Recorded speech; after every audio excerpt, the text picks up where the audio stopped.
ஒரு அம்மான்னு சொல்லி கூப்பிட கூட தெரியாத ஒரு குழந்தைய இன்னைக்கு ஒரு தாயும் அவங்க கூட இருந்தவங்களும் கொண்டு இருக்காங்க.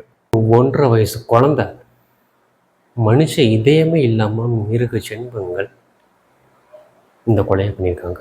இந்த விஷயம் மைண்டுக்கு வந்ததுலேருந்தே எனக்கு ஒரு மாதிரி அப்செட்டாகவே இருக்குது. ஸோ இதை பற்றி ஒரு வீடியோ பண்ணணும் அப்படின்னு சொல்லி தான் இந்த வீடியோ பண்ணுறேன். இந்த குழந்தையோட ஃபோட்டோ நீங்கள் பார்த்துருந்தீங்க, நெட்டில் பார்த்தீங்க அப்படின்னாக்கா உங்களுக்கு தெரிஞ்சிருக்கும். அந்த 2 கையும் அப்படியே கட்டு போட்டு வச்சுருக்காங்க. கேட்டாக சைக்கிளில் இருந்து கீழே விழுந்திருக்கு, அதனால தான் இது இந்த மாதிரி கை உடஞ்சிருக்கு அப்படின்னு சொல்லி சொல்கிறாங்க. கேரளாவில் இருக்கிற நெடுமங்காடு அப்படிங்கிற பகுதியில் ஒரு சின்ன 1.5 வயசு குழந்தை இன்னைக்கு நம்ம கூட இல்லை. ஆனால் அந்த குழந்தை மூலியமாக நமக்கு சொல்லிக் கொடுத்த பாடம் பெருசு. அதை தான் இந்த வீடியோவில் பார்க்க போகிறோம். அந்த குழந்தைக்கு என்ன ஆச்சு, போலீஸோட விசாரணையில் என்ன தெரிய வந்துச்சு, டாக்டரோட போஸ்ட்மார்ட்டம் என்ன சொல்லுது, அது மட்டும் இல்லாமல் இந்த மாதிரி சைல்டு அப்யூஸ் நடந்தால் நாம் என்ன பண்ணணும் அப்படிங்கிறத இந்த வீடியோவில் நான் உங்களுக்கு சொல்கிறேன். கடைசி வரைக்கும் இந்த வீடியோவை பாருங்கள். கேரளா மாநிலத்தில் நெடுமங்காடுகளில் 2 பேர் ஒரு குழந்தைய தூக்கிட்டு வராங்க.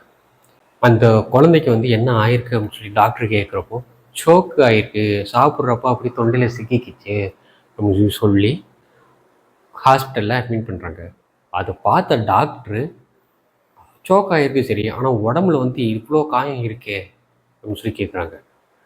அது கேட்குறப்ப அப்படி கேட்டது மட்டும் இல்லாமல் அந்த டாக்டர் உடனடியாக ஒரு நல்ல விஷயம் பண்ணார். அதுதான் போலீஸ்க்கு இன்ஃபார்ம் பண்ணது. போலீஸ்க்கு இன்ஃபார்ம் பண்ணி இந்த மாதிரி போலீஸ்காரங்களும் இன்வெஸ்டிகேஷன் பண்ணாங்க. இன்வெஸ்டிகேஷன் பண்ணுறப்ப தான் தெரியுது, அந்த குழந்தைக்கு கிட்டத்தட்ட 51 இடத்துல காயம், உள்காயம், அது மட்டும் இல்லாமல் தீக்காயமும் இருந்து, சின்ன சின்ன தீக்காயம் எல்லாம். அதை பார்த்துட்டு இருந்த அவங்க அம்மா கேட்காம அப்படியே கண்டுக்காமல் விட்டுருக்காங்க. உடனே போலீஸ் அவங்க 2 பேரையும் அரெஸ்ட் பண்ணி கூட்டு போய் விசாரிக்கிறாங்க. அது மட்டும் இல்லாமல் அவங்களோட ரிலேஷன்லாம் என்ன சொல்கிறாங்க அப்படின்னாக்க, இந்த தீக்காயெல்லாம் நாங்கள் பார்த்தோம் முன்னாடி. ஸோ அதனால் அவங்க அம்மாவையும் இந்த அம்மா கூட இருந்த லிவின் பார்ட்னரையும் உடனடியாக அரெஸ்ட் பண்ணோம். நம்ம ஒரு சில நேரம் நினச்சிருப்போம், இதை அவங்களோட ஃபேமிலி பிரச்சனை, அந்த சின்ன குழந்தையாக இருந்தாலும் இதையே நம்ம கேட்கணும்னு சொல்லி நம்ம ஓரமாக ஒதுங்குவோம். பட் ஆனால் இந்த விஷயம் நமக்கு என்ன சொல்லுது அப்படின்னாக்கா, எந்த ஒரு குழந்தையாக இருந்தாலும் சின்னதாக ஒரு காயம் இருந்தாலும் நம்ம அந்த குழந்தைக்கு வேறு எதுவும் ஆயிருக்கா அப்படிங்கிறதையும் சொல்லணும், சொல்லிவிட்டு போலீஸ்க்கு இன்ஃபார்ம் பண்ணணும் அப்படிங்கிறத இந்த விஷயம் நமக்கு சொல்லுவார். சரி, இது மூலியமாக நம்ம பெற்றவங்க என்ன பண்ணணும் அப்படின்னு சொல்லி கேட்டிங்க அப்படின்னாக்க, பெற்றவங்க அவங்களோட குழந்தைங்களை வளர்க்குறப்போ உடம்புல அங்கங்கே காயம் இருக்கா சொல்லி பாருங்கள்.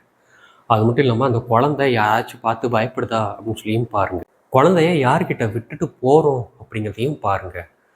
அது மட்டும் இல்லாமல் உங்களோட ஃபேமிலி சண்டையில் குழந்தைய இன்வால்வ் பண்ணாதீங்க. சரி, இது பேரண்ட்ஸ் பண்ண வேண்டியது.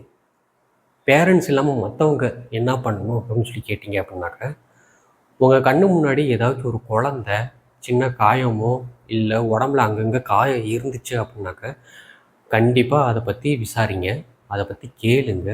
இல்லை போலீஸ்க்கு தகவல் பண்ணணும் அப்படின்னாக்கா பண்ணுங்க. இது அவங்க குடும்ப விஷயம் அப்படின்னு சொல்லிலாம் ஒதுக்கி வைக்காமல், முக்கியமாக இந்த சைல்டு மூலியமாக நடக்கிற அப்யூஸ் தடுக்க நம்மளால் முயற்சி பண்ணணும்.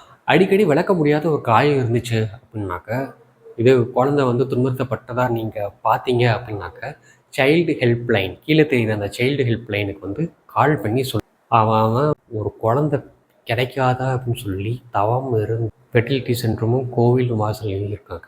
ஆனால் குழந்தை கிடைச்சும் இந்த மாதிரி மனுஷங்க இருக்காங்க. குழந்தைங்கிறது நாளைய தலைமுறை.